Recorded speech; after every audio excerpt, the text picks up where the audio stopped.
한국 사회에서 기독교 세계관이란 그러면 뭐가 기독교적이냐? 일방적으로 좀 전유돼서 좀 뺏긴 느낌? 이 변혁성이라는 게 아주 묘하게 호전성으로 바뀌어버린 듯한 느낌. 그러니까 네가 그리스도인이라고 내가 어떻게 믿어주냐. 너는 거짓 선지자인 건데 25년 사이에 무슨 일이 벌어졌냐라는 게 제가 탐구해보고 싶은.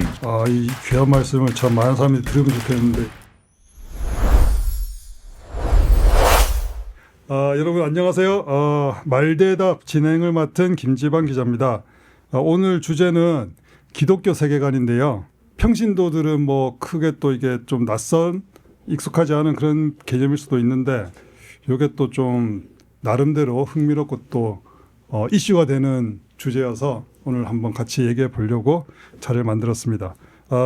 전성민 교수님, 예, 정말 다급하게 모셨는데요. 원래 캐나다 밴쿠버에 계십니다. 캐나다 밴쿠버의 기독교 세계관 대학원 뷰라고 하는데요. 여기 학장을 맡고 계십니다. 또 최근에 한국 기독교 세계관 리더라고 하는 책을 이렇게 펴내셨는데요. 올해 초에 나왔었나요? 네, 그렇죠. 예, 예. 맞습니다. 예, 이 기독교 세계관이라는 주제로 얘기할 때 아마 가장 잘 할 수 있는 분이 아니실까 싶어서 저희가 모셨습니다. 예, 교수님 한번 인사해 주시죠. 예. 안녕하세요. 예. 저는 밴쿠버 기독교 세계관 대학원에서 원장으로 일하는 전상민이고요. 학교 이름에 있는 것처럼 밴쿠버에서 살고 있고요. 제가 한국에 나와 있는 동안에 이렇게 기독교 세계관에 대해서 나눌 수 있는 기회 주셔서 감사드리고, 속에 있는 이야기들 좀 마음껏 털어보면 좋겠다 싶긴 한데 너무 속에 있는 얘기는 조심스럽지 않을까 싶기도 합니다. 네. 예, 예. 그리고 최삼열 간사님 또 같이 오셨는데요. 한국교회탐구센터에 계십니다. 교회 탐구 포럼이라고 하는 시리즈를 맡아가지고 아주 지금 장기간으로 지금 프로젝트를 진행하고 계신데 요 책을 펴낸 것도 그 프로젝트 일환이죠. 네. 예, 좀 소개해 주시죠. 네, 반갑습니다. 저 한국교회 탐구센터에서 일하는 최삼열이라고 하고요. 예, 말씀하신 것처럼 그 교회 탐구 포럼, 한국교회 안팎에서 이루어지고 있으나 신학교에서나 전통적인 교회에서는 잘 언급되지 않는 그런 주제들을 특히 이제 조사 연구 방법론을 좀 특별한 방법론을 써서 많이 포럼도 하고 책도 펴내고 있는데 아까 그 소개해 주신 한국 기독교 세계관 리더 이 책은 저희 포럼 시리즈의 12번째 책으로 단독으로 우리 전성미 교수님께서 편절을 해 주셔서 선보이게 됐습니다. 예. 오늘 두 분하고 같이 기독교 세계관 이게 또 뭔지 또 이게 왜 지금 이슈가 되고 있는지 한번 파헤쳐 보도록 하겠습니다. 저희가 이 자리에서는 좀 우리가 이 신앙 안에서 좀 은혜로운 대화를 나누기 위해서 이 직분으로 서로를 호칭하기로 했거든요. 그래서 네, 우리 저기 최삼열 간사님 교회에서 직분은 현재 없습니다. 그러면 네, 그냥 성도이죠. 성도님. 네, 최성도님. 네. 또 저는 교회에서 직분은 집사입니다. 집사. 네네. 목사 안수 안 받으셨어요? 네. 네. 그러시군요. 저는 목사님인 줄 알았어요. 모르셨구나. 평신도 신학자. 오, 예. 아주 굉장히 독특하게 집사님. 저도 서리 집사거든요. 예, 집사님. 저도 그냥 집사님 두 분과 성도 한 명. 예, 예. 근데 뭐 저희 교회에서는 사실 다 성도님이라고 부르긴 하거든요. 그래서 전성민 형제님이라는 표현이 더 교회에서 많이 쓰긴 합니다. 예. 그럼 우리 오늘 형제님으로 할까요? 예, 우리 브라더스 한번 이제 시작해 보겠습니다. 자, 브라더스. 시작하기 앞서서 오늘 대화를 위해서 제가 짧게 기도하고 시작하겠습니다. 예. 하나님 아버지, 오늘 이 자리 또 마련해 주셔서 감사합니다. 주님, 기독교 세계관이라는 이름으로 우리가 많은 말들을 해왔습니다. 하나님 보시기에 어땠는지 모르겠습니다. 또 주님 어떻게 해야 할지 모르겠습니다. 주님께서 오늘 대화 가운데 함께해 주시고 주님께서 말씀하시고자 한 것 있거든 주님 이 자리에서 주님 나오게 해 주시고 주님 저희가 봐야 할 것 있거든 주님 볼 수 있게 해 주시고 주님 저희가 기도해야 할 것들 꺼내놓고 함께 기도할 수 있는 자리 되도록 인도해 주시옵소서. 예수님 이름으로 기도드립니다. 아멘. 아멘. 이 프로그램은 국민일보 프렌즈 이분들의 후원으로 제작됩니다. 국민일보 프렌즈는 건전한 기독교 저널리즘을 위한 정기 후원 프로젝트입니다. 여러분의 후원으로 건강한 기독교 컨텐츠를 이어가는 큰 힘이 됩니다. 네, 자세한 사항은 더보기란을 눌러주시면 됩니다. 네, 감사합니다. 여러 번 팟캐스트를 해봤지만 기도하고 시작하는 팟캐스트. 기도하고 하는 찬송가도 한번 팟캐스트는 볼까요?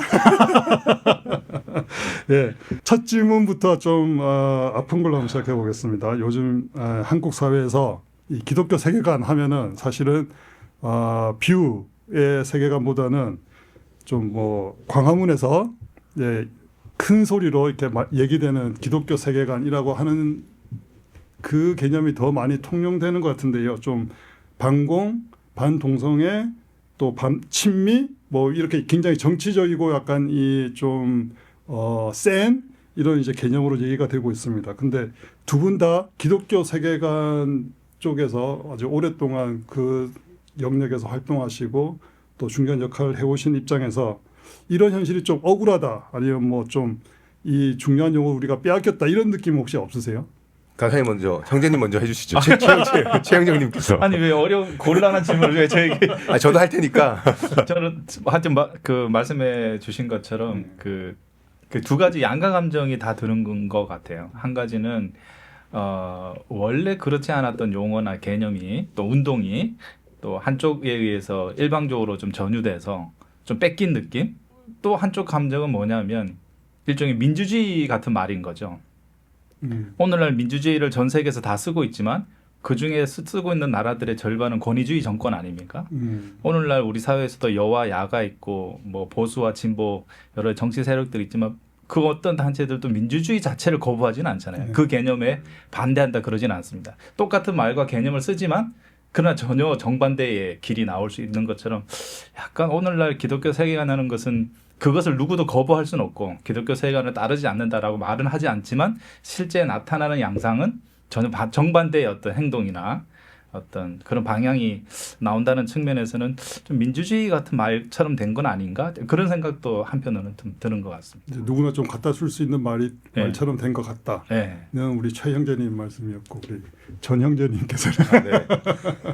저는 뭐 억울하다는 표현 잠깐 나왔습니다만 저는 뭐 씁쓸하다라는 생각이 좀 들었던 것 같고요. 사실 그 책 제목 중에 광장에 선 기독교라는 제목의 책이 있습니다. 굉장히 우리 기독교 신앙의 의미를 잘 담아내고 있는 책이라고 생각을 하고요. IBP에서 출판됐을 거예요. 볼프의 책일 텐데 광장에 서는데 지금은 이제 어느 광장이냐가 사람들에게 이슈가 돼버린 거죠. 요즘 얘기하는 광화문 광장이냐 아니면 작년 같은 경우에 이제 여의도 광장이냐 하는 어느 광장에 서느냐가 이슈가 됐는데 사실 광장에 선다라는 개념 자체는 민주주의라고 말씀하셨던 것처럼 의미 있고 기독교 신앙이 잘 표현돼야 되는 어떤 방식을 담아낸 표현이라는 생각이 들거든요. 교회 안에 있지 말고 우리가 세상 가운데 사회 가운데 시민 사회 속에서 기독교. 그렇죠. 그러니까 제가 기독교 세계관이라는 얘기를 할 때 기독교 세계관이다. 세계란 말이 들어간다는 자체가 의미를 뜻을 우리에게 전달해 준다. 기독교 신앙은 개인의 사적인 영역에 매몰되는 게 아니라 세계와 관련이 있다라는 얘기를 한마디로 잘 드러낸 게 기독교 세계관이다라고 말씀을 드리거든요. 근데 그 세계에 관심을 갖는 거는 잘했는데 세계에 어떤 방식으로 관심을 가질 것인가에 관해서 좀 다양한 입장들이 생겨버린 것 같아서요. 이거를 이렇게 부인해버리거나 이거를 뭐 이렇게 억압해버릴 수 있는 현상은 아닌 것 같고 오히려 그 현상들이 나의 세계관은 무엇인가, 나의 광장에 참여하는 방식은 무엇인가, 그리고 그 방식이 성경이 얘기하고 있는 태도와 방식과는 어떤 관계를 맺고 있는가를 돌아보게 만드는 이 상황을 좋은 계기로 삼아야 되지 않을까라는 생각을 좀 더 해보게 되는 것 같습니다. 첫 번째는 씁쓸함인 건 사실이었고요. 왜냐하면 기독교 세계관이라는 말이 70년대, 80년대의 사회의 변화를 보고 있던 그리스도인들이 이 세계의 변화에 나의 신앙은 어떤 관계가 있느냐에 대해 질문했던 거거든요. 로마서 13장을 가지고 와서 우리의 신앙은 그저 그 순종하고 변혁을 추구해서는 안 된다라고 깝깝하게 만들었던 상황 속에서 그렇게 깝깝했던 상황 속에서 아니야 세계와 걸려 있는 신앙이고 세상에 우리 의미를 갖고 참여할 수 있어라고 이제 변혁적인 어떤 방법들이라는 태도들을 열어주었던 담론이었던 거거든요. 근데 이제 복음주의자들에게 변혁의 태도의 바탕이 되었던 세계관이 이 변혁성이라는 게 아주 묘하게 호전성으로 바뀌어버린 듯한 느낌이 들어서요. 원래 갖고 있었던 문제의식은 뒤집어져 버린 그런 현상들이 좀 씁쓸하게 저를 만드는 것 같습니다. 저는 한국 기독교 내에서 기독교 세계관이라는 담론은 이 세계를 변혁을 추구하되 그 변혁이 나의 손해와 나의 손해를 감내하는 십자가적 방식의 참여를 열어놨던 담론을 생각하거든요. 근데 이제 참여는 남았지만 그 참여의 방식이 십자가적 자기 희생의 방법이냐에 있어서는 기독교 세계관이라고 하는 용어가 사실 이 책에 보면 이제 50년 전에 이제 시작된 거잖아요. 한국 사회에서 큰 하나의 덩어리로 이렇게 왔는데 지금 새로운 또 기독교 세계관이라는 말을 쓰는 또 새로운 광장의 사람들이 나타나니까 이제 본격적으로 기독교 세계관이란 그러면 뭐가 기독교적이냐, 어떻게 당신들은 기독교적인 마음을 가지고 세계를 바라보고 세계 안에서 이렇게 활동하려고 하느냐는 거에 대해서 본격적인 좀 어떤 논쟁 네. 아니면 뭐 논의 이런 게 좀 이제 가능해진 것 같다. 오히려 그 전화위복으로 만들자. 전화위복으로 삼아야죠. 모든 인들은. 네. 방금 말씀하신 거에서 언급된 것처럼 뭐가 기독교적이냐라는 질문을 던질 수밖에 없잖아요. 네. 뭐가 기독교적이냐라는 질문에 관해서 기독교 세계관은 전형적으로 뭐라고 대답해 왔냐면 성경 이야기에 토대한 이런 것이 기독교적이다 네, 말했던 네. 거고, 그럼 성경 이야기는 어떤 틀을 갖고 있느냐라는 질문에 대해서 창조, 타락, 구속이다라는 틀을 제기해 왔던 거죠. 근데 창조, 타락, 구속이라는 세 가지 기둥 내에서 어떤 게 큰 무게를 잡아왔는가 생각해 보면 사실은 전통적인 우리의 신앙 색깔 내에서는 또 그리고 지금 광장이라든지 아니면 기독교 세계관을 사용하는 방식에 있어서 타락이 매우 강조되고 있다라는 생각이 저는 좀 들거든요. 네. 늘 말씀드리는 것처럼 인간이 어떤 존재냐라는 질문을 던졌을 때 가장 먼저 떠오르는 답이 죄인이다라는 생각이 떠오른다면 그건 타락이 엄청난 무게를 갖고 있는 세계관인 거죠. 하지만 성경은 분명하게 타락한 세상을 하나님께서 심판도 하시지만 타락한 세상을 여전히 사랑으로 붙잡고 계시기도 하거든요. 그러니까 사람이 하나님을 등지고 떠났다고 해서 이 세상이 완전히 혼돈과 공으로 다시 돌아간 게 아니라 여전히 이 세상 속에서는 하나님 은혜 가운데 생명의 역사가 이어지고 있는 거죠. 마태복음 5장의 표현을 빌자면 하나님께서 의인이나 악인이나 구별하지 않고 햇빛을 주시고 의로운 자나 불의한 자라 구별하지 않고 비를 주시고 여전히 타락한 세상임에도 불구하고 하나님께서 독생자를 보내시기까지 사랑하고 계시다라는 것이 기독교적인 성경적인 틀에서 굉장히 중요한 부분인데 우리들은 그것들을 놓치고 세상과 우리 신앙의 관계는 늘 적대적이기만 한 것처럼 이해하고 있는 것이 무엇이 기독교적이냐라는 데 있어서 중요한 그 갈림길이 되는 것 같다는 생각이 좀 들고요. 네. 무엇이 기독교적이냐라는 것을 덕목으로 이야기하자면 저는 뭐니 해도 결국은 사랑이다라는 생각을 하게 되는 것 같아요. 왜냐하면 예수님께서도 가장 큰 두 가지 계명을 하나님 사랑과 이웃 사랑으로 이렇게 묶어주셨던 거잖아요. 근데 흥미로운 건 제가 이제 유튜브도 운영을 하는데요. 제 유튜브에 사랑이 중요합니다. 뭐 이런 이야기들을 하거나 하나님께서 세상을 붙잡고 계시다는 얘기도 우리가 잘 생각해야 됩니다. 이런 얘기들 하게 되면 댓글이 꼭 달려요. 사랑의 하나님이시지만 동시에 정의의 하나님이시기도 합니다. 이 균형을 잡아야만 합니다. 사랑에만 너무 이렇게 매몰돼서 안 됩니다라고 정의 얘기를 하시거든요. 그 굉장히 맞는 말이면서도 저에게 고민되는 지점이 생기는 거예요. 하나님이 사랑의 하나님 그리고 정의 하나님이신 건 분명한데 하고 우리로 하여금 정의를 추구하는 것도 요청하신 건 분명한데요. 일단 하나님의 본심에 있어서도 죄를 심판하시는 것보다는 사람을 사랑하시고 사람이 살기를 원하시는 게 하나님의 본심이다. 에스겔서 18장 같은 데 보면 마땅히 죽을 사람이 죽는 것도 내가 기뻐하지 않는다. 그러니까 제발 돌이키고 살아라 라고 하나님의 본심을 드러내시고요. 그 다음에 이제 결국 사랑과 정의의 문제에 있어서 사람이 정의를 추구하는 건 분명 필요하나 하나님의 모든 성품과 행동을 사람이 다 똑같이 모방할 수는 없거든요. 하나님께서 사람에게 따르기를 원하시는 성품과 이건 나의 성품이니 이거는 니네가 행할 땐 좀 조심하거나 이거는 너희까지 굳이 따르지 않아도 돼 라고 말하는 부분에 있어서는 정의를 추구하되 화를 내는 문제 이 문제는 하나님께서 우리에게 요구하실까? 라는 데에서 조금 고민되는 지점이 있는 것 같습니다. 최근에 묵상하게 된 말씀 중에는 결국 야고보서 1장에 보면 사람의 성내는 것이 하나님 나라의 의를 이루지 못한다 라는 말씀이 있거든요. 그리고 말씀의 단락을 쭉 이어가게 되면 결국은 참된 경건은 고아와 과부를 돌아보는 것이라고 이야기를 하게 돼요. 지금 하나님이 사랑이시고 정의로우신 분이기 때문에 우리가 세상과 얘기할 때 세상의 이 악에 대해서 화를 내야 된다. 그리고 대결하고 싸워야 된다라는 생각이 이어지는데 저는 거기를 좀 고민을 깊이 해야 된다. 라는 생각이 들고요. 한 가지 딱 버튼 눌러주셨는데 기독교적인 거 얘기를 버튼 눌러주셨는데 제가 너무 길게 얘기해가지고 역시 죄송하긴 한데요. 역시 우리 전 형제님은 교수시구나. 이게 원래 팟캐스트가 짧게 치고 가야 되는데 이 꼬리에 물어가지고 너무 죄송합니다. 아닙니다. 말씀하신 중에 굉장히 많은 포인트가 나왔는데 변혁적인 세계관이라고 하는 게 이제 참여하고 들어가는 거니까 변혁적인 세계관인데 이게 호전적인 거하고는 또 다르다 네네. 이렇게 얘기해 주셨거든요. 어떻게 다릅니까? 결국은 자기 희생의 문제가 아닌가라는 생각을 좀 해보게 됐습니다. 왜냐하면 80년대에 기독교 세계관을 통해 사회의 변형을 추구하겠다.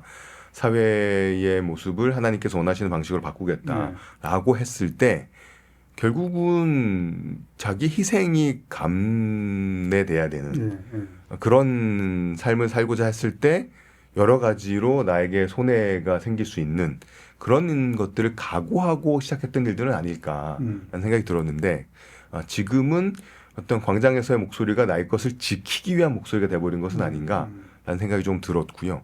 그 광화문 광장에서 그 천막교회라 그러더라고요, 네. 자기들은. 그 천막교회에서 그 하시는 분들 굉장히 희생 많이 하세요. 맞습니다. 네. 감옥 가시고 뭐 네. 검찰 조사 받으시고 네. 그리고 거기 가면 굉장히 그런 이 자기들도 희생해야 된다는 네. 의미에서 헌금들도 엄청 많이 하시고 네. 예, 그 굉장히 헌신적이시더라고요. 그래서 자기 희생이라고 하는 게 그런 어떤 그 구분의 표지가 될 수 있을까? 정말 중요한 지점 말씀해 주셨는데요. 저는 이 광장의 세계관을 이야기할 때 또 하나 고민해야 되는 지점 중에 하나는 광장의 세계관을 실천하시는 분들의 그 위치 혹은 교회 내에서의 직급 아니면 교회 내에서의 리더십 여부 저는 구분해 줘야 된다라는 생각을 합니다. 제가 점점 느끼게 되는 건 예. 광장의 세계관을 실천하시는 분들 가운데 정말 순수하고 자기 희생적이고 이것이 나라와 민족과 교회와 다음 세대를 위한 일이라고 정말 믿고 실천하시는 분들 많아요. 그리고 저는 그 신앙을 그렇죠. 귀하다고 생각합니다. 예. 근데 그것과 구별하고 싶은 건 그렇게 동원해내고 그렇게 생각하게 요청하고 그런 것을 전파하는 교계의 지도자들은 좀 차원이 다르다라는 생각해요. 결국 희생은 성도님들이 하시고요. 결국 자기 권익의 보존은 교계 지도자들이 하는 거죠.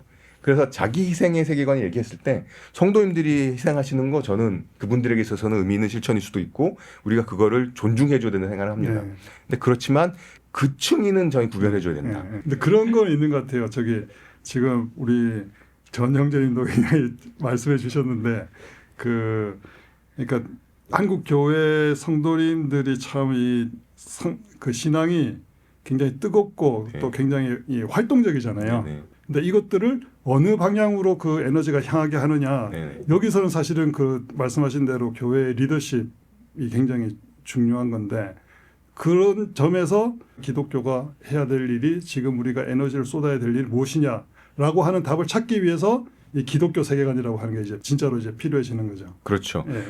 그런 점에서 이제 제가 이 책을 편집하기 전에 예. 썼던 책에서 그 고민이었던 거예요.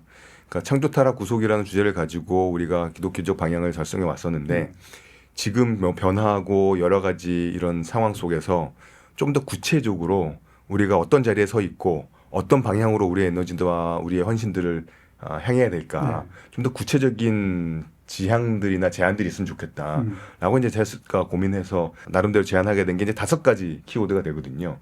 첫 번째는 욕망이에요.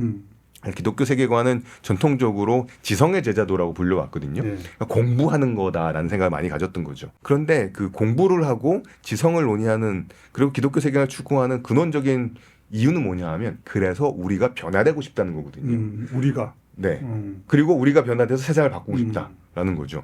근데 그 변화라는 게 어디서 오는가라는 질문을 던졌을 때 지식뿐만이 아니라 사실상 내가 욕망하는 게 바뀌어야 삶의 방향도 바뀌고 실천의 방식도 바뀐다라는 지적들을 이제 사람들이 요새 많이 하게 된 거죠. 그래서 제가 생각한 것이 기독교 세계관을 이야기할 때 배우는 것도 중요한데 동시에 내가 뭘 욕망하고 사는가 라는 데에서 성찰했으면 좋겠다라는 질문을 드리게 되고요. 그런 면에서 저는 한국 사회의 욕망을 한 단어로 집약할 수 있다고 생각을 하는데 평등이라고 생각을 하거든요. 근데 이 평등은 모두가 다 똑같아지겠다는 욕망이 아니라 몇 평인가 몇 등인가 라는 질문이에요. 평과 등이에요. 평수와 등수. 평수와 등수가 대한민국의 모든 욕망을 사실 종합해냅니다. 저는 대한민국 사회 내에서 기독교 세계관을 실천할 때 욕망의 문제를 고민해야 되고 욕망의 문제는 구체적으로 저도 피해가지 못하는 문제입니다만 몇 등인가 몇 평인가 의 질문을 맞닥뜨리고 씨름해야만 기독교 세계관의 옳은 실천이 가능하다라는 생각을 좀 해보게 되고요. 두 번째는 그런 욕망의 문제를 이렇게 점검해 보면 결국은 몇 등인가 몇 평인가의 문제는 내가 중심에 서고 싶은 혹은 고지에 오르고 싶은 욕망이라고 표현할 수 있을 것 같거든요. 그런데 신앙이 우리에게 요청하는 욕망은 고지나 어떤 중심이 아니라 경계를 넘어가는 변두리로 가는 그런 이제 방향인 거죠. 그래서 저는 두 번째 키워드로 경계를 넘는다라는 게 세계관에서 굉장히 중요하다 생각을 하게 되고, 세 번째로는 경계 넘으면 어떤 일이 벌어지냐 하면 나와 다른 사람을 만나게 되잖아요. 나와 다른 사람, 좀 거창하게 말하면 타자가 되는 거죠. 타자를 만났을 때 사실 첫 번째 느낌은 불편하죠. 불편하고 어색하지만 제가 그리스도인이 된 것도 사실은 유대인의 입장에서 타자에게 복음이 경계를 넘어갔기 때문에 가능한 일이거든요. 복음의 가장 중요한 특성은 늘 경계를 넘는다. 문화와 인종의 경계를 넘는 것이 복음의 특성이다라고 생각을 하게 되는데요. 그런 면에서 경계를 넘어서 만나는 사람을 내가 두려워하고 불편해서 이렇게 거부하거나 뭐 심하면 뭐 혐오하거나 그런 게 아니라 결국 환대가 우리에게 요청되는 태도다라는 생각을 하게 되는 것 같습니다. 그래서 욕망, 경계, 환대. 그러고 나면 내가 이제 불편한 거 어색함을 이기고 우리가 함께하는 환대를 누리면서 우리는 대화를 하게 되는 건데요. 모든 진리는 하나님의 진리다라는 말을 휘튼 칼리지의 철학과 교수이셨던 아서 홈즈라는 분이 하셨거든요. 좁은 의미에서 신앙인이 갖고 생각하는 진리뿐 아니라 하나님께서 일반 은총으로 주신 보편적으로 주신 진리가 있죠. 아름다움도 있고 선함도 있고 그것을 내가 만났을 때 배울 것들이 있는 거잖아요. 그래서 늘 세계관은 대결하는 게 아니라 나와 다른 사람들을 만났을 때 하나님의 일반 은총이 그곳에서 어떻게 꽃을 피우고 있을까를 보고 하나라도 더 주님에 대해서 알고 싶기 때문에 대화를 시도할 수 있게 되는 거죠. 그래서 이 온 세상의 샬롬을 추구하는 것을 지향하게 된다. 이게 저는 기독교 세계관, 이 온 세상을 바라보고 그 세계를 살아갈 때 그리스도인들이 요청되어지는 태도다라는 생각을 하게 돼서요. 아까 말씀하셨던 것처럼 우리의 에너지를 어디로 향할 것인가, 욕망을 돌아보고 경계를 넘어가고 그 만난 사람들 환대하고 대화하는데 우리의 방향과 에너지를 사용하고 하나님께서 이 세계를 향해서 품고 있는 세계의 번영, 샬롬을 함께 꿈꾸고 애쓰는 일들, 이게 기독교 세계관의 구체적인 실천이고 방향이다. 제가 그 말씀 하시니까 기억나는 장면이 있는데 그 한 20년쯤 전일 거예요. 제가 이제 그 기자로서 그 당시 이제 우리나라에서 외국인 이슬람 문제가 굉장히 이슈가 됐었거든요. 그래서 이슬람 문제를 취재하려고 하니까 제가 아랍권에 가기가 힘들어가지고 무슬림들이 많이 있는 안산으로 가보자. 그냥 무작정 안산역에 갔거든요. 안산역에 딱 내리는데 굉장히 나이 지긋하신 남자분이 전도지를 나눠주고 계신 거예요. 그래서 그분한테 이제 물어봤거든요. 오늘 안산에 있는 교회에서 오셨더라고요. 어떻게 여기 오시게 되셨습니까? 하니까 그분 얘기가 굉장히 인상적이었던 게 평소에 항상 그 선교를 위해서 기도를 했는데 내가 무슬림들한테도 복음을 전해야 되겠다고 하는 마음이 생겼는데 내가 갈 수가 없었다. 그래서 항상 기도만 했는데 기도하다가 생각해 보니까 우리 안산에 그분들이 많이 있잖아. 해서 안산역에 나와가지고 전도지를 나눠주신다는 거예요. 그래서 근데 여기 저기 하니까 좀 뭐 불편하고 또 갑자기 이렇게 좀 낯선 분들이 오니까 좀 그런 거 없냐고. 그때는 또 그런 얘기들이 많았거든요. 안산에 뭐 그런 외국인 노동자들 많이 와서 범죄가 많고 뭐 이런 얘기들이 막 이렇게 떠돌았는데 그렇지 않냐고 하니까 그분 얘기가 아니 그렇지 않다고 직접 와보면 오히려 이 동네 오면은 더 재밌는 것도 많고 그 저기 외국 음식 막 싸게 먹을 수 있고 되게 재밌다고 하면서 막 그렇게 얘기하시더라고요. 그분 그 모습 보고 굉장히 저는 인상적이었어요. 그런 게 우리 삶 속에서 어떤 경계를 넘어가지고 그래서 직접 이제 만나고 아닌가 그런 생각이 들습니다. 근데 저는 약간 그게 저는 굉장히 인상적이고 굉장히 중요한 통찰이다 싶으면서도 기존의 기독교 세계관에서 보자면은 세계관이라기보다는 어떤 삶의 태도나 어떤 규범에 대한 얘기가 아닐까, 윤리에 대한 얘기가 아닐까 이런 생각도 들었거든요. 뭔가 이렇게 이 역사를 꿰뚫고 이 세계를 꿰뚫는 뭔가 이 그런 모델을 딱 이렇게 보여줘야 되는데 잠깐 그런 거 없으셨어요? 우리 최 형제님? 저는 그렇게 생각을 했었는데요. 뭐 저도 학생 때 뭐 기독교 세계관이라고 하면은 그 무엇이 기독교적이냐, 기독교적이라고 했을 때 그 내용, 성경적 세계관이라고 했을 때 그 성경적이라는 것이 의미하는 바가 뭐냐라는 그 내용을 채우는 도식으로서 창조, 타락, 구속 뭐 이렇게 배웠던 것 같고요.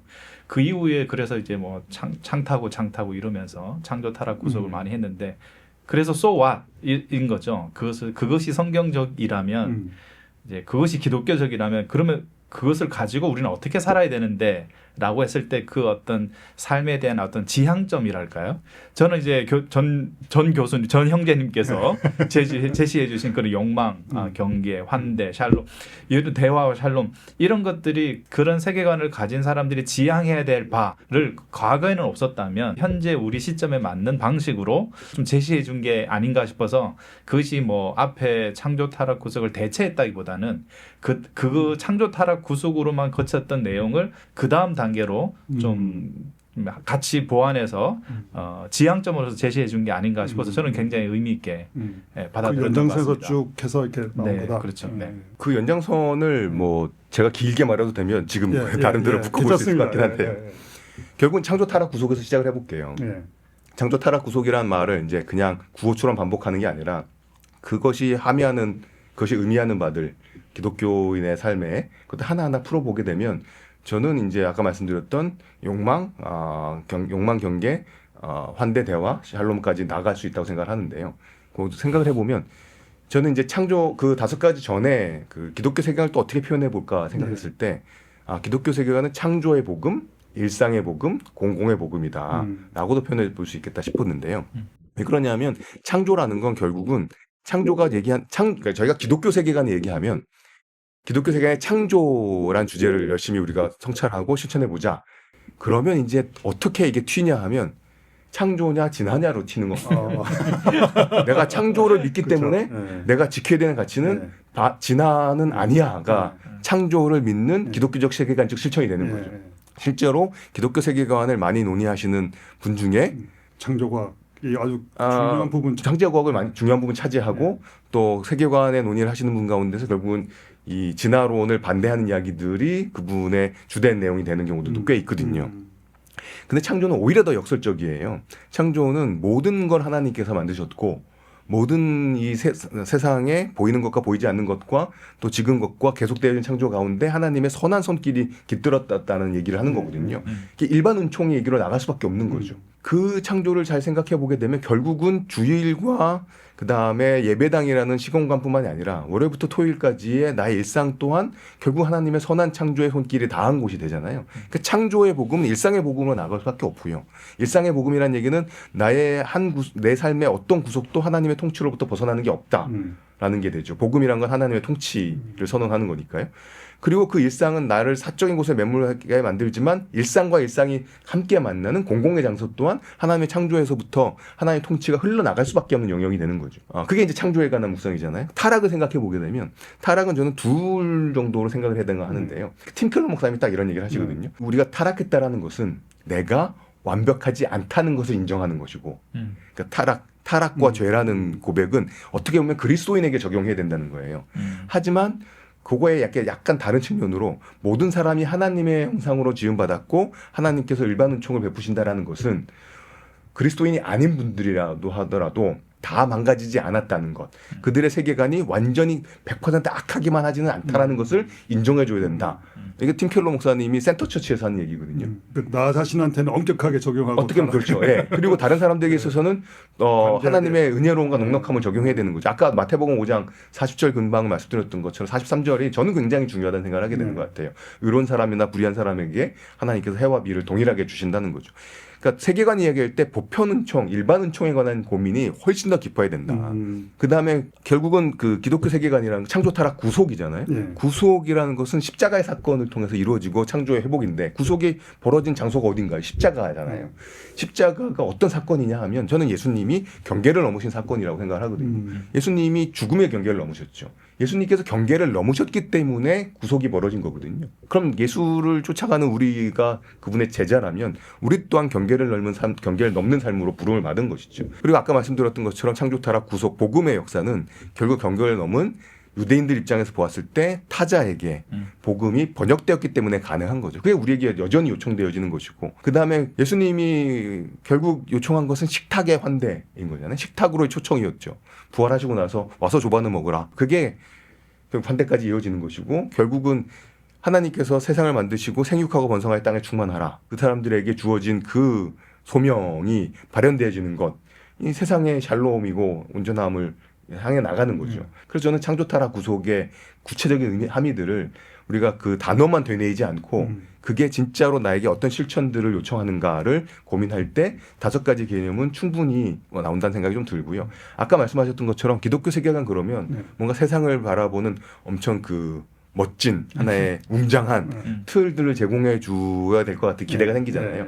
저는 그게 기독교 세계관을 얘기할 때 정말 조심해야 되는 지점이다라고 그래요? 생각을 합니다. 기독교 세계관은 우리로 하여금 어떤 착각을 불러일으킬 수 있는데 뭐냐 하면 나는 세계에 속하지 않은 어떻게 보면 전지전능한 사람처럼 세상은 저기 있고 나는 객관적인 관찰자가 되어서 이 세계를 바라볼 수 있다라는 착각을 불러일으킬 만한 표현이거든요. 그래서 세계관이란 개념은 사실상 굉장히 위험한 개념인 거죠. 전체주의로 흘러버릴 수 있는 개념인 거죠. 내가 모든 걸 다 통달해 버렸다고 생각할 수 있게 만드는 거잖아요. 세계를 바라본다고 말하니까. 그렇지만 나는 세계의 일부로서 이 세상을 바라보고 있을 뿐이다.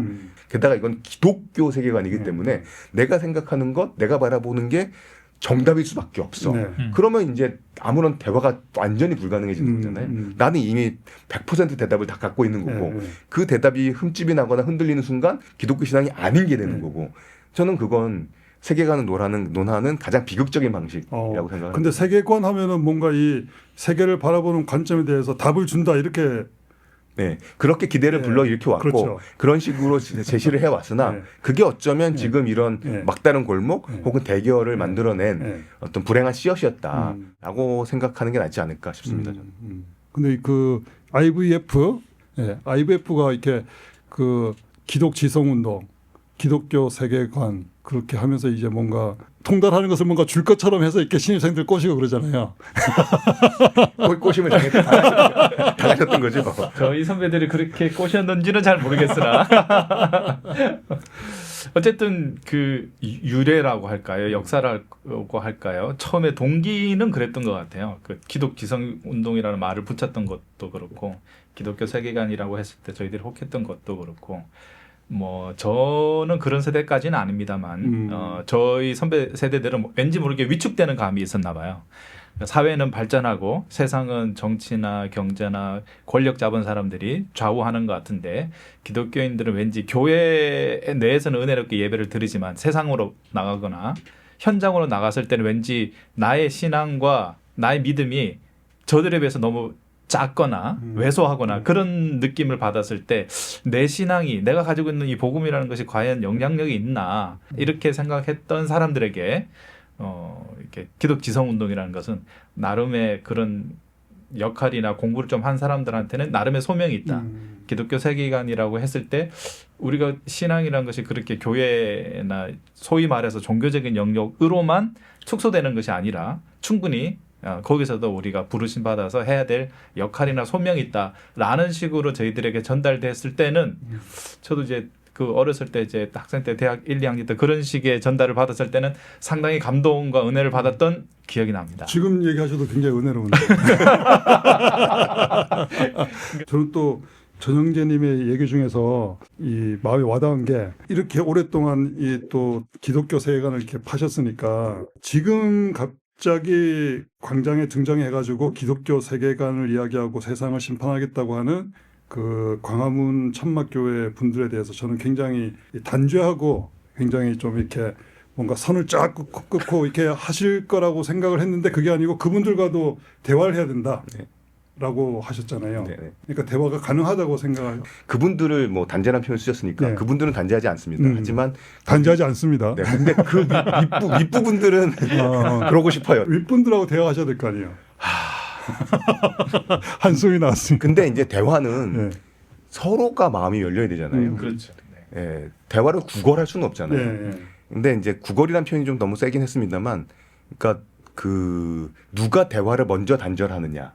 의 문제도 있는 것 같아요. 그리고 제가 광장의 세계관이 씁쓸하거나 좀 아쉬운 건 뭐냐하면 그야말로 대화가 단절된 자기 세계관이 아니면 그야말로 악마의 세계관이고 제 유튜브에서 달리는 댓글들, 악플들 보면 이제 느껴지는 건데요. 제가 이제 약간 좀 낯설 수 있는 생각들, 이렇게 영상을 만들면 댓글이 달리거든요.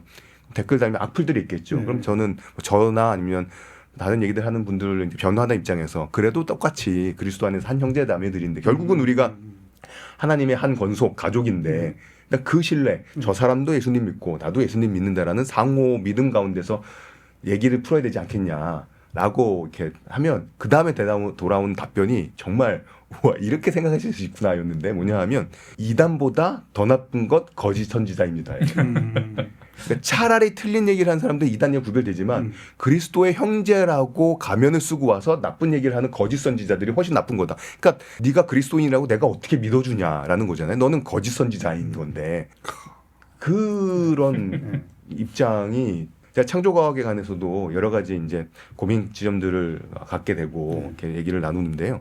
역시 창조과학 설명하시는 분들과 또 그걸 배우는 분들을 좀 구별할 필요가 있을 것 같긴 한데 창조과학을 이렇게 배우고 습득하신 분들이 순수하고 착하시기 때문에 이 독선적인 태도를 그냥 가져버리시는 거예요. 그런 상황에서 이 창조과학적 입장을 유지하지 않으면 더 이상 그리스도인 아니다 이렇게 돼버리는 거거든요. 그럴 수는 없는 거죠. 그러니까 저는 입장을 다양한 입장 고수할 수 있어요. 내 입장이 아니더라도 하나님의 한 백성이다. 한 가족이다. 라는 것만 인정해줘도 훨씬 저는 이 상황이 나을 거라는 생각이 들고요. 그럴 때 내가 아는 것 말고도 나랑 조금 다른 생각과 다른 방향과 다른 자리를 갖고 있더라도 그분이 알고 있는 하나님이 어떤 분이 내가 조금이라도 알 수 있다면 하나님 이해가 더 풍성해지는 건데 그런 하나님에 대한 갈망과 새로운 그 알고 싶은 마음이 대화를 불러일으키고 대화의 자리로 나가게 해야 되는데 하나님에 대한 사랑이 이걸 지켜야 되는 거로만 가둬버리는 거죠. 전 그게 훨씬 더 큰 문제다 생각을 하게 됩니다. 그래서 사실은 이렇게 좀 제가 이 팟캐스트 우리 만들어 가지고 같이 이렇게 대화하는 장을 한번 만들어 보자 이런 취지도 사실 있었거든요. 근데 참 그게 더 어려워졌다는 느낌이 들어요. 네. 제가 90년대에 그 강원영 목사님이 대화 아카데미라는 걸 하면서 그때는 그 강원영 목사님이 그때 이제 사회 원로기도 하셨으니까 뭐 타종교인들 포함해가지고 다양한 분들 이렇게 불러 앉혀가지고 같이 얘기하고 이렇게 했는데 근데 지금은 타종교 뭐 다른 생각을 가진 사람하고 같이 앉아서 얘기를 해보자라고 하는 것조차도 굉장히 어려워진 시대가 된 게 아닌가 이런 생각이 참 들 때가 있습니다. 그 얘기하시니까 몇 가지 두 가지 정도 생각이 드는데요. 강원영 목사님 말씀하셨잖아요. 제 기억이 맞다면 강원영 목사님이 대화하실 때 옥하는 목사님하고도 대화하신 일이 있는 걸로 제가 기억을 하거든요. 강원영 목사님하고 대화하시고 나서 옥하는 목사님이 그렇게 말씀하셨던 걸로 기억해요. 진보적인 분이라서 예수님을 정말 잘 믿으실까 자신이 없었는데 대화를 해보니 이분도 하나님 정말 사랑하시는 분이구나 라고 알게 되었다고 그런 에피소드 하나 생각이 나고요. 또 하나는 옥하는 목사님의 팔복설교를 영상을 보게 됐어요. 하필이면 그 팔복설교를 언제 하셨냐면 2000년 6월 25일 어떤 사건이 있었냐면 그때가 김대중 대통령이 김정일 국방위원장을 올라가서 만나서 포옹했던 게 중계되고 바로 그 주간이었어요. 그 설교에서 옥하는 목사님이 심지어 평화를 만드는 사람들, 화평케 하는 사람들 하나님의 아들이라고 했기 때문에 정말로 민족과 나라를 위해서 그 일을 만든 것이었다면 그 순간에만이라도 최소한 그 둘은 하나님의 아들이었다. 라고 설교를 하세요. 말씀하셨어요? 제가 그래서 그 영상을 보고 그거 그대로 녹취 따가지고 제 팔복세계 그대로 인용을 했거든요. 근데 흥미로운 건 뭐냐 하면 그게 2000년 설교잖아요. 25년 전이잖아요. 그 설교를 하셨을 때 청중들의 반응이에요. 그 얘기를 성도님들이 되게 제가 보기엔 굉장히 편안하게 웃으시면서 들으셨어요. 근데 아무리 옥하는 목사님이셔도 지금 그 설교를 하신다? 제가 보기엔 난리가 날 거라는 생각이 들거든요. 그러니까 고민은 25년 사이에 무슨 일이 벌어졌냐라는 게 제가 탐구해보고 싶은 숙제이기도 하고 이 리더 작업을 하면서 던졌던 질문이기도 하거든요. 저기 옥하는 목사님 얘기 나오니까 저도 생각나는 게 한목협이라고 있었어요. 한국교회 목회자협의회. 거기 수련회 때 제가 취재를 갔었는데 성공의 사제분이 그 성경 묵상을 인도했어요. 그때도 옥하는 목사님 그런 말씀하시더라고요. 성공에도 은혜가 많이 있군요. 그러니까 굉장히 솔직한 저는 솔직하면서 정직한 얘기라고 네네. 생각드는데 저도 장로교인이고 장로교회에서 쭉 자랐지만 장로교가 기독교의 전부라고 생각하는 경우가 너무 많거든요. 그렇죠. 그러니까 예를 들면 사도신경을 받아들이지 않으면 이단이나 사이비라고 생각하는 사람들이 하기 쉬운 게 장로교인인데 그렇지 않은 개신교 네, 교단들도 침례교는 있잖아요. 그러니까 생각보다 굉장히 사실은 이 교회 안의 세계도 굉장히 다양하고 훨씬 범위가 넓은데 우리 안에 있는 거에만 갇혀 있으면 조금만 달라도 저는 틀린 게 아닌가라고 생각하기가 너무 쉬운데 옥하는 목사님은 본인의 그 중심을 잘 지키시면서도 여기에 뭔가 진실한 은혜가 있구나 하면은 그걸 참 솔직하게 인정하시고 정직하게 고백하셨던 그런 느낌 들어요. 그리고 기억나는 것 중에 또 하나가 동아일보에서 옥하는 목사님 초청해가지고 어디 사찰에서 그 템플스테이를 네. 해가지고 그거 기사 난 적이 있었거든요.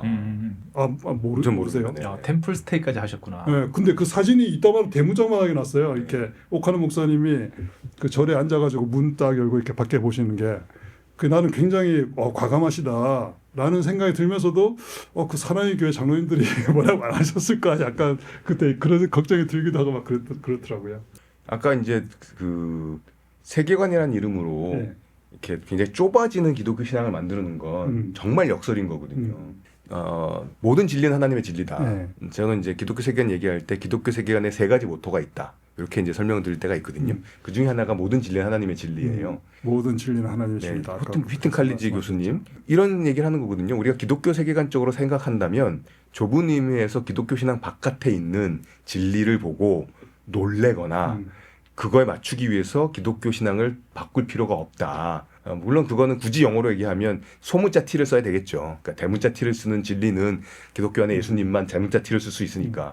하지만 기독교 신앙 바깥에도 소문자 T를 쓸 수 있는 진리는 하나님의 은총 가운데 거기 있다는 거죠. 그걸 인정하는 게 세계관적 사고거든요. 근데 더 이상 이제 그게 받아들여지지 않는 그런 이상한 기독교 세계관. 제가 굳이 표현을 좀 격하게 하자면 세계관의 이름으로 세계를 다루지 않는, 세계관의 이름으로 병만 만드는, 세계관의 이름으로 방파제를 세우는, 그거는 성경이 얘기하는 기독교 세계관은 좀 많이 멀어 보인다. 혹은 많이 놓친 부분이 많이 있다. 이런 생각이 드는 것 같고요. 성경에 정말 다양한 가치들이 많이 있잖아요. 그 중에 관용이라는 가치도 있거든요. 네.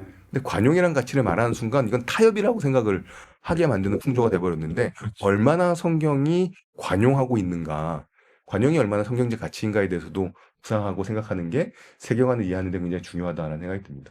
그 관용의 또 다른 표현은 적응이라고도 말할 수 있는데 사실 하나님이 관용하시고 적응하셨기 때문에 구차한 인간 역사 시공간에 진짜 들어오셔서 변화를 일으킬 수 있었던 거죠. 그런 가치들 있지 않았으면 좋겠다는 생각이죠. 지금의 이 세계를 그 코로나 이후 포스트 코로나 그리고 포스트 모더니즘 아까 얘기하셨지만은 교회가 저는 엄청나게 많이 바뀐 것 같거든요. 코로나 이후에 첫 번째로 설교와 예배가 온라인으로 코로나 기간 다 했잖아요. 네. 그러니까 우리 그 전에는 막 여의도 순복음교회에서 뭐 지성전에 이렇게 위성으로 하고 막 이러면 막 비판하고 뭐 그게 무슨 예배냐 뭐 참된 그랬는데. 예배가 아니다. 근데 지금은 굉장히 이제 카메라 앵글도 굉장히 전문적으로 막 클로즈업하고 막 조명도 굉장히 화려해지고 음악 뭐 굉장히 방송이 됐거든요. 진짜 교회가. 장로님들은 약간 다르겠지만 목사님들은 또 굉장히 그게 적응을 빨리 하시는 것 같아요. 하여튼 뭔가 우리가 세계가 엄청 급변하고 있는데 우리가 고민 없이 너무 이렇게 그냥 쓸려가고 있는 것은 아닌가, 너무 쉽게 그냥 적응만 하고 있는 건 아닌가 이런 생각이 많이 들더라고요. 근데 기독교 세계관은 그래도 뭔가 조금 더 생각해보고 성찰을 해보자라고 하는 태도가 그 안에 있으니까 혹시 거기에 대해서 좀 같이 얘기해 볼 수 있는 게 있을까? 저는 기술의 발전에 대해서 저는 제 성향일 수도 있지만 저는 긍정적인 사람이거든요. 그리고 저는 그게 제가 이해하는 세계관 내에서는 적절한 이해라고 생각을 하는 거죠. 그런 면에서 이제 코로나 시대를 지나면서 개인 방송과 줌과 인터넷 송출이라는 기술의 발전은 결국은 이 시기에 사람들의 맥락 속에서 충분히 활용해야 한다. 사람들의 잠재력 통해 발현된 하나님의 창조 질서다. 음. 하나님의 창조의 잠재력이 음. 결국은 발현된 거다. 기술이란 건 다 그렇게 이해할 수 있는 것 같거든요. 월터스라는 교수님이 쓴 책 창조 타락 구속이라는 번역된 제목은 좀 아쉽습니다만 그 책에 보면 이제 로켓 기술 이런 것도 결국은 창조의 잠재력의 발현이다. 이런 식의 표현을 썼어요. 그러니까 저는 이 통신 기술도 하나님의 큰 틀에서 하나님의 창조다라고 생각하는 게 세계관적 사고라고 생각을 하고요. 그러면서 한 가지 예를 말씀을 드리면 제가 만났던 제 청년 시절에 같은 신앙했던 친구가 청년부 친구가 코로나 시절에 줌으로 이렇게 예배였는지 아니면 소그룹이었는지 하여간에 똑같이 현장 예배를 드릴 때만큼 혹은 그 이상의 은혜가 됐다는 거죠. 그래서 하나님의 은혜는 랜선을 통해서도 얼마든지 흐른다. 하나님의 은혜는 와이파이를 통해서도 얼마든지 퍼진다. 저하고는 완전 반대네. 네, 그러니까 그래서 자기는 나이 차이가 좀 제 또래인데요. 그래서 그 친구는 뭐 하나님의 은혜는 뭐 와이파이 때문에 가려진다든지 예배는 절대 그래서는 안 된다. 자기는 그렇게 생각 안 한다고. 한 가지 대신에 고민되는 지점은 이제 그 몸의 문제인 것 같아요. 몸. 네. 그 뭐 신앙이라는 거는 영혼의 문제만 아니라 몸의 문제이기도 해서 내 몸이 이 예배나 이 신앙 활동에 어떤 식으로 관여하느냐가 고민되어지는데 줌이나 온라인은 몸의 관여를 굉장히 많이 이렇게 제한하는 것은 아닌가, 축소시키는 건 아닌가라는 생각이 들기는 해요. 둘 다 일리가 있다는 생각을 좀 하게 되는 것 같고요. 그런 면에서 저는 기본적으로 긍정적이고 이게 활용할 수 있는 방법들을 이해하고 소화해야 된다는 생각이 들고요. 비유적으로 생각하게 되면 500년 전, 1000년 전에 살았던 사람들은 저희가 지금 신앙생활 하는 모습 보면 저게 교회야? 저게 예배야? 저게 성찬이야? 그렇게 생각했을 거라고 하거든요. 그렇지만 우리는 우리 안에서 그 의미들을 만들어내고 다 소화해내고 거기서 은혜 받고 다 변화되고 하잖아요. 그런 것처럼 이 방식으로 은혜 받고 변화되고 하는 일들은 있을 수 있고 이어질 것이고 그런 세대가 올 것 같다라고 저는 생각합니다. 굉장히 이 기술의 발전을 충분히 활용해서 우리의 뭐 예배 형태나 신앙의 형태가 막 바뀌지만 여기에 맞는 새로운 우리의 예배의 마음가짐과 예배의 몸을 우리가 이렇게 다듬어 가야 된다. 완성해 가는 과정이다. 네네. 뭐 이렇게 볼 수 뭐 있는 건가요? 극단적인 예들을 가져오는 건 늘 이렇게 오류고 단순하게 하지만 저처럼 그냥 누워서 설교 듣다가 자버리고 근데 그 반대 극단 뭐냐면 현장 예배 가서 예배당에 가서도 좋으시는 분은 정말 좋아요. 그렇죠. 네. 저는 기독교 신앙은 번역 가능한 신앙이다 이렇게 생각하거든요. 그러니까 예수님은 아람어 말씀하셨잖아요. 그렇지만 신약 성경은 그리스어로 쓰여졌고 그리스 안에서는 예수님 말씀이 아람어가 아니라 물론 몇 개 달리다굼 이런 건 아람어 남아 있습니다만 예수님이 사실 헬라어 안 하셨는데 예수님 말씀조차 헬라어로 번역돼서 경전이 되었잖아요. 말씀이 성경이 됐잖아요. 그러니까 기독교 신앙은 원래부터 번역 가능한 신앙이고 그 번역이라는 말은 그 언어를 넘어서 저는 과학기술의 방식과 미디어까지도 다 이렇게 품어내서 극복하고 응용하고 그 사용할 수 있는 신앙이다. 제가 이런 질문을 이렇게 뭐 사석에서나 이렇게 던져 보면 다양한 얘기들이 나오는데 가장 진취적이고 가장 온라인 친화적인 얘기를 하시는. 그리고 가장 근본적이잖아요. 성경조차 번역되는. 역시 유튜버. 우리도 이제 팟캐스트 시작했으니까 우리도 좀 뛰어들어야 되네. 근데 또 그런 문제의식도 또 하나 있는데 또 뭐냐면은 그 포스트 모더니즘과 관련해서 그 정체성이라고 하는 거 있잖아요. 정체성. 그 객관적인 이성, 관찰 이런 것보다는 나 개인, 그 나의 정체성 이런 것들을 강조하는데 근데 이 정체성이라고 하는 게 지금 사회에서 보면 또 많은 또 충돌을 빚어내기도 한단 말이죠. 성적인 젠더 문제도 있고 우리 지금 정치 문제도 그렇죠. 정치 문제도 보수, 진보 특히 이제 그 광장에 나와 계신 분들은 자기의 정치적인 정체성이 자기의 모든 것이 돼버리잖아요. 그러면서 그게 굉장히 배타적으로 되고 나를 확립하면서 대화를 하고 열려 있는 것이 아니고 그게 오히려 충돌의 이유가 돼버리고 막 이런 문제들에 대해서 또 다른 문제의식을 가져야 되는 게 아닐까. 이런 얘기는 좀 안 합니까? 교회 탐구센터에서?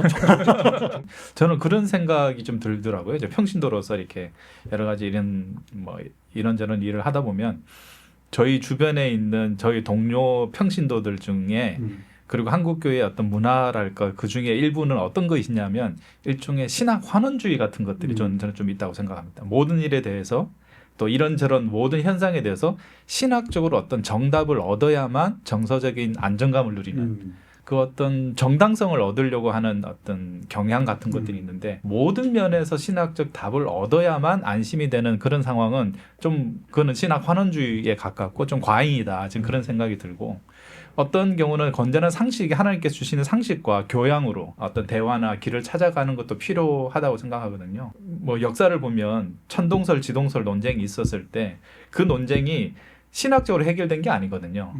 신학 해석이 그 성경 해석이 천동설에서 지동설로 그 해석이 결정적으로 바뀌어서 그 과학적 사실이 바뀐 게 아니고 과학의 발전과 그 시대의 상식이 그렇게 되자 그러면 그것으로 다시 성경을 쳐다보니까 기존의 천동설을 옹호하는 것처럼 보였던 성경 구절을 다르게 해석할 수 있는 여지와 공간이 생겼다고 보는 거거든요. 제가 잘 아는 선배 목사님이 전도사 시절에 우리 지금도 이제 한국에서 굉장히 유명한 대형교회 거기서 이제 대학부 예배 때 전자악기와 드럼을 쳤다고 그게 벌써 한 20여 년 전인데 그걸 쳤다고 저 심할서를 쓴 적이 있습니다. 20년 전이면 21세기 아니에요, 그래도? 그런데도 불구하고 그 교회가 좀 강남의 큰 교회 좀 이렇게 아주 전통적이고 클래식한 교회에서 그런지는 몰라도 그랬다는 거죠. 그런데 지금 전자악기나 드럼을 예배 시간에 활용하는 것이 신학적으로 그 문제가 해결돼서 도입된 게 아니라 일종의 그 문화적인 조건이자 우리 삶의 어떤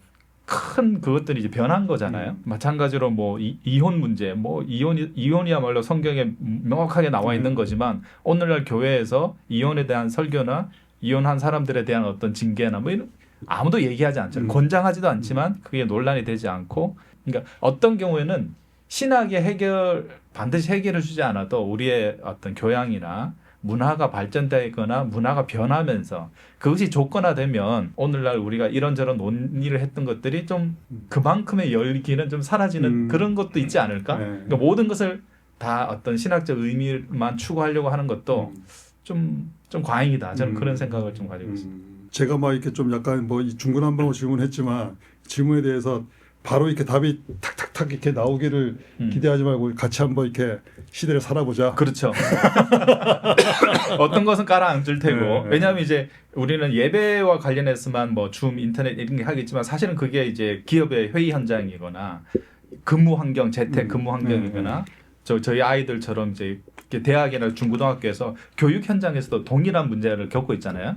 마치 사이버 강의나 사이버 대학이 전 세계 교육의 미래인 것처럼 혁신적인 교육의 대안인 것처럼 얘기되던 20세기 말이 있었는데 지금 우리 전 세계가 모두가 다 그 온라인 교육을 한번 몇 년간 다 같이 겪고 나니까 그것의 어떤 장단점에 대해서 명암에 대해서 어느 정도는 학습이 된 상태니까 우리가 좀 배워갈 수 있지 않을까? 그런 것들이 반드시 신학적으로 정리가 안 되더라도 시간이 흐르면 어느 정도는 보완되는 측면이 있지 않을까라는 생각을 해봅니다.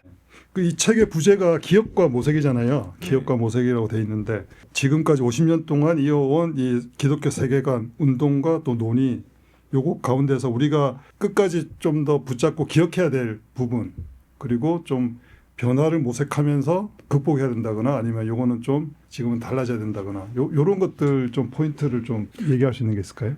그 최영재님도 이 책 다 커버 투 커버 검토까지 다 읽으셨고 편집하느라 너무 고생 많으셨거든요. 먼저 말씀을 좀 제가 그러면 짧게 먼저 말씀드리고 저는 이렇게 과거 50년 동안 이렇게 뭐 저도 그 중에 일부는 속해 있었던 운동에 그 세례를 받고 영향도 받았던 사람으로서 당시에 이 운동을 이끌었고 이런 주창을 하셨던 분들의 어떤 신앙적인 순수함, 헌신, 열정 정말 소박한 열정이 있었던 것 같거든요. 글들을 읽어보고 또 제가 실제로 만났던 그 1세대 선배들의 이야기를 들어보면 그런 것들은 여전히 귀하고 뭐 그런 고결함 같은 것은 여전히 좀 가져가야 되는 게 아닌가 싶은데 좀 변화를 모색해야 되는 것은 전 그렇게 생각해요. 오늘날 아스팔트 이제 극우들이 외치는 것처럼 좀 그 인식은 순진한데 그 순진한 인식에 플러스 너무 과도한 확신이 좀 결합된 게 아닌가. 이제 그런 것은 좀 경계했으면 좋겠다는 생각이 드는데 제가 좋아하는 그 문구나 표현 중에 이런 게 있습니다. 저 피터 버그라는 사람의 책에서 본 건데 진리의 목소리는 의심 섞인 낮은 톤에 있다. 뭐 그런 표현인데 어떤 확신과 열정이 필요할 때도 있었겠지만 지금 상황에서는 그런 과도한 확신이 주는 폐해가 오히려 더 큰 게 아닌가. 그런 면에서 조금 더 겸손하게 의심 섞인 낮은 톤으로 우리의 생각과 대화들을 서로 간에 좀 이어가는 것이 좀 더 필요한 게 아닌가 좀 그런 생각을 좀 해봅니다. 저도 거의 비슷한 생각을 네. 했던 것 같은데요. 일단 뭐 아라비아 속담이라 그러나요? 그러니까 흔들리는 나침판은 틀리지 않는다. 기독교 세계관 운동이 우리에게 남긴 유산이라면 저는 생각하는 그리스도인, 그냥 일방적으로 주입당하는 게 아니라 그렇죠? 어떤 게 하나님의 뜻인지, 그렇죠? 하나님의 선하시고 기뻐하시고 온전하신 뜻이 무엇인지를 잘 생각해서 분별해 보려는 마음을 갖는 것, 그리고 생각하고 고민하고 질문하는 게 우리의 신앙을 어렵게 만드는 게 아니라는 것, 신앙을 망가뜨리는 게 아니라는 것, 이런 유산은 좀 잘 남았으면 좋겠다 싶은 생각이 들고요. 변화를 모색해야 되는 것이라면 기독교 세계관이 왜 제일 좋은 세계관이냐 이런 얘기를 할 때 지적으로 완결돼 있고 그다음 세상을 다 설명하고 다른 세계관들이 갖고 있는 부족함들을 극복해내서 가장 완벽한 삶을 추구할 수 있게 만들기 때문이다. 그야말로 이렇게 지성적인 측면에서만 대답을 했던 거죠. 근데 기독교 세계관적으로 사고했을 때 더 겸손해지는 사람이 되고 더 사랑하는 사람이 되고 감사하는 사람이 되는 얘기를 좀 더 강조했으면 좋겠다라는 바람이 있습니다. 저는 두 분 말씀 들으면서 그 떠오른 말씀이 우리가 배우고 확신한 일에 거하라는 말씀 있잖아요. 근데 그 배우고 확신하는 거에 대해서 우리가 너무 쉽게 뭔가 이렇게 받아들이고 믿어버리면은 성경에서 이야기하는 그 하나님의 뜻이 아닌 것을 우리가 확신해 버릴 수가 있겠구나. 그래서 좀 낮은 목소리에 의심 섞인 톤 그리고 흔들리는 나침반 이런 것처럼 우리가 좀 확신하고 높은 목소리를 내기 전에 충분히 우리가 의심하고 충분히 대화하고 그런 가운데서 우리가 배워가지고 좀 신중하게 확신을 해야 되겠구나. 약간 이런 생각이 좀 들었습니다. 신중한 확신이라는 표현을 써주셨잖아요. 저는 보통 겸손한 확신이라는 표현을 더 쓰거든요. 그러니까 사람이 확신을 가져야죠. 확신이 없이는 뭐 최소한 어느 정도의 생각이나 결정 없이는 뭐 아무것도 움직이지 못하니까 내가 확신이 무서운 거야, 확신이 나쁜 거야 라는 생각 때문에 나의 행동이나 결단이나 결정이 끝없이 이루어질 수는 없잖아요. 그러니까 어느 정도의 확신과 잠정적인 결론들은 늘 필요하고 그것에 대해서 실천을 하되 실천은 늘 나에게 돌아오는 그 성찰이 있는 거고 그걸 가능케 하는 건 겸손이라는 덕목이죠. 어떻게 보면 두 개가 이렇게 충돌되는 거지만 뭐 그 두 개를 붙잡아야만 가능한 일이 아닌가 생각이 들고 뭐 책 제목을 얘기하자면 그래서 확신의 죄라는 제목의 책도 있긴 하죠. 근데 그 책은 이제 확신과 대조시키는 게 뭐냐면 신뢰를 대조시키죠. 그 확신과 신뢰의 차이를 보여준 건 아브라함의 그 창세기 22장의 이삭과의 사건이라 생각하거든요. 물론 그것도 고민할 지점이 많이 있긴 하죠. 그렇지만 전통적인 이해 안에서 그냥 풀자면 만일에 아브라함이 자기에게 주셨던 하나님의 복과 어떤 소명에 대한 확신을 붙잡았더라면 이삭을 제물로 바치라는 거는 자기 확신하고 완전 반대되는 상황인 거잖아요. 근데 그거를 자기가 순종할 수 있었던 거는 하나님에 대한 신뢰였던 거죠. 그래서 저는 확신보다 신뢰, 확신을 굳이 한다면 겸손한 확신 이런 것들이 우리에게 필요한 게 아닌가. 이 귀한 말씀을 참 많은 사람들이 들으면 좋겠는데 이 후반부까지 얼마나 많이 들을지 얼마나 살아남을지. 저기 마지막으로요. 지금 우리가 굉장히 좀 얘기하다 보니까 이론적인 얘기가 될 수도 있고 좀 윤리적인 뭐 이런 얘기 될 수도 있는데 이 기독교적인 신앙, 기독교적인 세계관 가지고 살 수 있는 어떤 구체적인 방법들 이런 것 좀 뭐가 있을까요? 그 손봉우 교수님은 그 얘기를 하시더라고요. 꼭 시민단체를 찾아가서 시민단체를 후원해라. 네가 거기 돈 쓰는 것이 실천이다. 그런 얘기를 하셔가지고 굉장히 인상적이었는데. 네. 저는 뭐 이런 얘기를 하면 제가 뭐 다양한 상황에 있는 분들한테 뭐 실천을 이렇게 하기가 뭐 쉽지는 않은데 제가 생각할 때는 가장 먼저 전선민 교수님의 유튜브를 구독하고 열심히 시청해라. 예. 거기에 온갖 성경 이야기, 성경으로 이 세상을 살아내고 또 실천하고 적용하는 이야기들이 온갖 이야기들이 나오고 있으니까 그러니까 민춘살롱을 구독하시고 열심히. 민춘살롱입니다. 네, 채널 이름이. 예. 근데 이 전형재님의 또 그 팬이시군요. 그렇게 보시면 된다. 유튜브의 홍수와 바다 속에서 좋은 콘텐츠를 찾으시는 분들 민춘살롱을 가시면 된다. 내 알고리즘부터 관리해라. 그러네요. 알고리즘 관리 중요합니다. 네. 저는 첫 번째도 종교적 우생학을 거부하고 이렇게 놨습니다. 종교적 우생학을 거부하고 무슨 얘기냐 하면은 뭐 이렇게 종교적인 신앙적인 이유라도 사람들을 이렇게 구별하지 말고 나의 편안한 경계 너머에 있는 다른 사람들을 만나고 그러니까 구체적일 수 있겠네요. 내가 어색한 어떤 만남들에 갈까 말까 할 땐 가고 넘어갈까 말까 할 땐 넘어가고 뭐 10번의 기회 있으면 그중에 한 번만이라도 다 못하더라도 그러니까 신앙적인 기준이라도 사람들을 구별하지 말고 그다음에 나에게 익숙한 세계 너머의 관심을 좀 가져보고 그렇죠. 그다음에 문제를 힘이 아니라 온유함으로 하나님께 맡겨서 해결하고 뭐 요 정도인데요. 지금 제가 생각하기에 이 영상을 보시는 분들 중에서 좀 불편하실 분들도 있으실 것 같아요. 이 영상이 알고리즘에 뜨면 아주 굉장히 신실한 기독교인이실 수 있는데 그분들이 듣기에 좀 불편한 얘기들이 나왔을 수도 있는데 근데 뭐 저희가 지금 얘기했지만 저도 뭐 이 두 분들 제가 지지하는 건 절대 아니고요. 아니었어요. 게스트들의 입장은 팟캐스트의 공식 입장이 아닐 수도 그렇습니다. 있음을 예. 밝힙니다. 그리고 또 두 분들의 얘기도 이 얘기가 다 맞다라고 하는 것이 아니고 지금 이 시점에 하고 싶은 얘기들을 하신 거거든요. 신앙 안에서. 그러니까 좀 불편하신 분들도 그러면 내가 불편하지만 이렇게 또 신앙적인 고민을 하고 또 생각하고 살아가는 분들도 있구나. 나하고는 다르지만은 이분들은 또 왜 이런 신앙일까 하고 같이 좀 대화할 수 있는 그런 어떤 출발점이 되면 좋지 않을까 그런 생각이 들었습니다. 원래 여기 이제 우리 PD님께서 요청하신 것은 마지막에 뭔가 다 아우를 수 있는 성경 말씀 한 구절로 이렇게 끝내면 좋겠다 이런 요청이 있었거든요. 좀 성경 구절 한마디 좀 이렇게 얘기할 수 있는 게 있을까요? 보통 때 같았으면 팔복 읽었을 것 같긴 한데요. 네. 근데 오늘은 제가 다시 생각했던 거 이렇게 읽으면 야고보서 1장 말씀인 것 같아요. 네. 야고보서 1장 19절부터 27절까지인데요. 좀 긴데 일단 그냥 읽어보도록 하겠습니다. 내 사랑하는 형제들아 너희가 알지니 사람마다 듣기는 속히 하고 말하기는 더디하며 성내기도 더디하라. 사람의 성내는 것이 하나님의 의를 이루지 못함이라. 쭉 지나고 나서 맨 마지막에는 27절인데요. 하나님 아버지 앞에서 정결하고 더러움이 없는 경건은 곧 고아와 과부를 그 환난 중에 돌보고 또 자기를 지켜 세속에 물들지 아니하는 그것이니라. 그 말씀이 제가 좀 더 많이 고민하고 오늘 말씀 같이 묶었으면 좋겠다 싶습니다. 감사합니다. 더디하게 천천히 천천히 아직 끄지 마시고 끝까지 함께 해주시기 바랍니다. 마지막으로 우리 전형재님께서 기도해 주시고 오늘 이 모든 대화를 마치면 좋지 않을까. 네. 살아계신 하나님 아버지, 저희가 여러 가지 이야기들을 주님의 성령의 자유로운 가운데 이야기를 나눴습니다.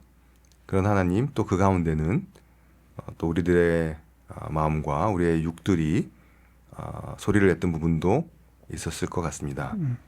하나님, 그 모든 부분들 성령 하나님께서 잘 다스려 주셔서 이 이야기들을 들으셨던 모든 분들의 삶에 주님께서 필요한 이야기들을 잘 전해주시기를 간구합니다. 성령 하나님께서 걸러주시고 필요한 것들 또 새롭게 말씀해 주셔서 이 청취하는 것들, 청취하는 모든 일들이 주님의 나라와 그의 일을 구하고 하나님을 사랑하고 이웃을 사랑하는 일이 되게 하여 주십시오. 나와 낯선 사람을 만났을 때 주님께서 우리를 대하셨던 것처럼 사랑하고 환대하고 반갑게 우리의 삶의 경계를 넓히는 그런 은혜를 더하여 주십시오. 우리나라와 조국 교회를 주님께서 기억해 주시고 이곳에 하나님의 뜻이 조금씩 더 세워져 가는 것을, 이 나라에 하나님의 뜻이 조금씩 더 세워져 가는 것을 우리가 기쁨으로 보게 해 주십시오. 감사합니다. 예수님의 이름으로 기도했습니다. 아멘.